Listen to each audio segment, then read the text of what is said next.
things that devalue in other countries. I'm going to call Claire Curran. Thank you, Mr Chair. Well, all I can say is that Alistair Scott walks around with rose-coloured glasses on in the wire wrapper. Simon Bridges walks around with his fingers in his ears. And Stephen Joyce, one of these days he will fall off his wall and all the king's horses and all the king's men won't be able to put him back together again. Mr Chair, everywhere across New Zealand, everywhere this government is failing the regions. Many regions' economies are shrinking and with incomes and employment falling. It may be of interest to members that of the hundreds of constituent cases that come through my office, 26% of them come from outside my electorate. Of those, that 26%, most of them come from Clutha Southland, which is the electorate next to me. Most of those cases are housing related and health related, exacerbated by low incomes and unemployment. And Mr Speaker, this tells me two things. One is that the local member is not doing his job, and two is that people are hurting. And if you don't believe me, then how about this? Southland is in recession. Southland's economy shrank by 9.9% last year. The average household income in Southland fell by $49 a week in the last year. The number of people who are unemployed in Southland has more than doubled since 2008 under National. Southland's home ownership rate fell 4% between Census 2006 and Census 2013, which is the biggest fall in the country from over 73% to under 70%.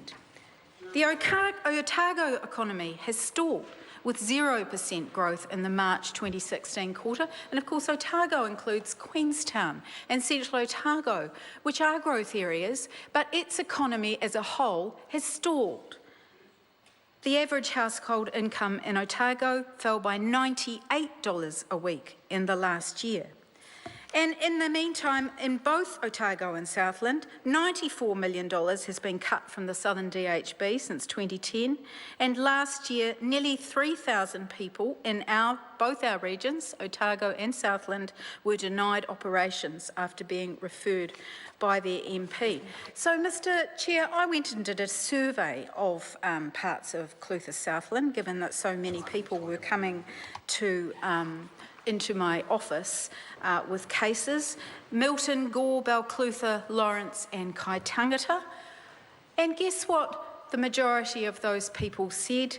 They said the issues they were most concerned about were growing inequalities and the gap between rich and poor, not enough available jobs, affordable housing and access to health services. Mr Chair, these regions are hurting. They're really hurting. And there is not enough opportunity in these regions for young people.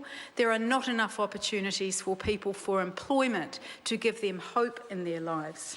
So which leads me on to my next point, which is around infrastructure, given that this is the estimates debate around infrastructure. And I want to touch on another vital aspect of regional economic development, which could provide a kickstart to our regions, but which this government is sorely neglecting, and that is rural broadband, which is absolutely holding back regional New Zealand. I've got two communities quite close to Dunedin which have written very well written reports pleading for resources and to help them kickstart their connectivity. One on the whole of the Otago Peninsula, the other which includes the whole of the Strathtyre, which includes Middlemarch and Hyde. Both areas, strong tourism, ecotourism on the Otago Peninsula, and the Strathtyre, which is the beginning of the Otago Rail Trail. Neither of those communities can get any funding, despite Amy Adams' claims about rural broadband and how fantastic it is and how much it's delivering to rural New Zealand. They say how much this is holding them back as communities, not giving hope to young people to get jobs, holding back their core industries, farmers not being able to log on. These are holding these communities back. I call Brent.